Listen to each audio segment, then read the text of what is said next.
Bonjour à tous.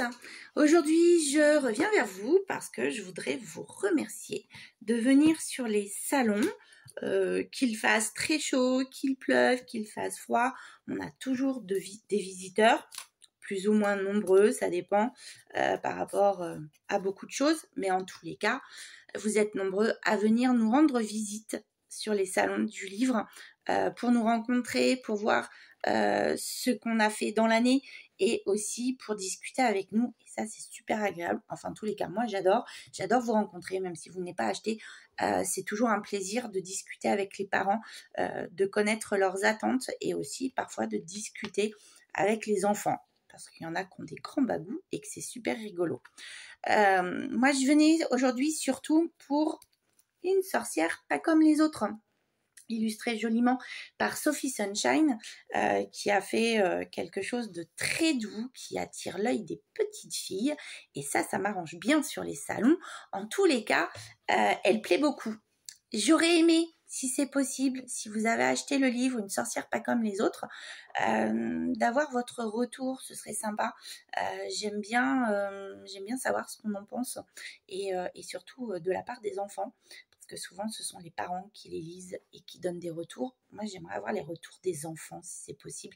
Un petit message sur ma page Facebook, sur mon compte Instagram ou Twitter, ou là où vous voulez, peu importe, mais j'aimerais bien un petit retour.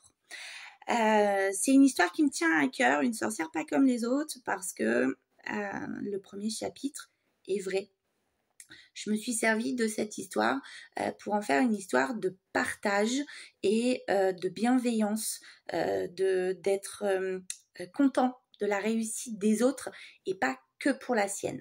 Voilà, donc j'espère qu'elle plaît, cette petite histoire. J'espère que la morale plaira aux enfants et qu'ils pourront se construire autour. Maintenant, je croise les doigts et j'attends votre avis. Une autre histoire qui me tient à cœur et dont j'ai envie de parler, c'est Couette Couette.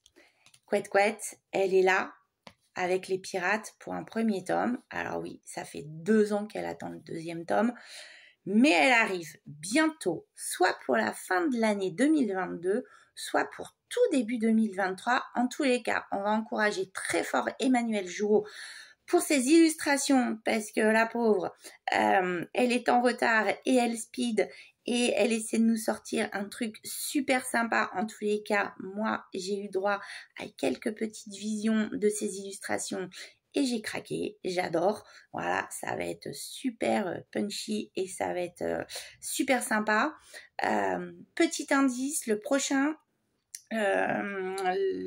histoire, se fera dans le désert du Sahara. Voilà, j'en dis pas plus. Je vais vous laisser découvrir le 2e tome. On en reparlera d'ici là. En tous les cas, moi je vous attends sur les stands et j'espère que Couette Couette, même si c'est une petite fille, saura plaire aux petits garçons et aux petites filles, parce que un pirate, une histoire de pirate, ce n'est pas que pour les garçons, et une histoire de petite fille, ce n'est pas que pour les petites filles. On a mélangé les deux, on a voulu une aventurière qui vit comme un garçon, mais qui est une fille, et on veut qu'elle plaise à tous. Alors, venez nombreux, venez accueillir Couette Couette.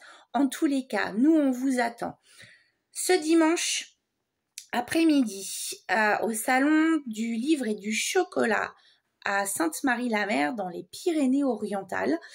On vous attend aussi le samedi 5 novembre après-midi à Galargues-le-Montueux dans le Gard. Puis ce sera à Mende le 19 novembre et à Cordes-sur-Ciel le 27 novembre. Les 3 et 4 décembre, je serai accompagnée de Lia et d'Emmanuel sur les stands d'Angers. Voilà. Donc, on vous dit à bientôt. On espère vous voir très nombreux.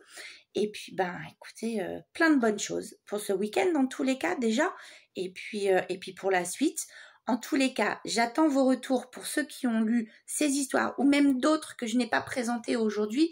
Mais ça fait toujours plaisir de savoir ce que vous en pensez. Soyez pas trop durs quand même parce qu'on n'a pas envie d'être découragé. Mais en tous les cas, on attend vos retours avec grand plaisir. Je vous dis à bientôt. Je vous embrasse très fort. et à très vite. Au revoir.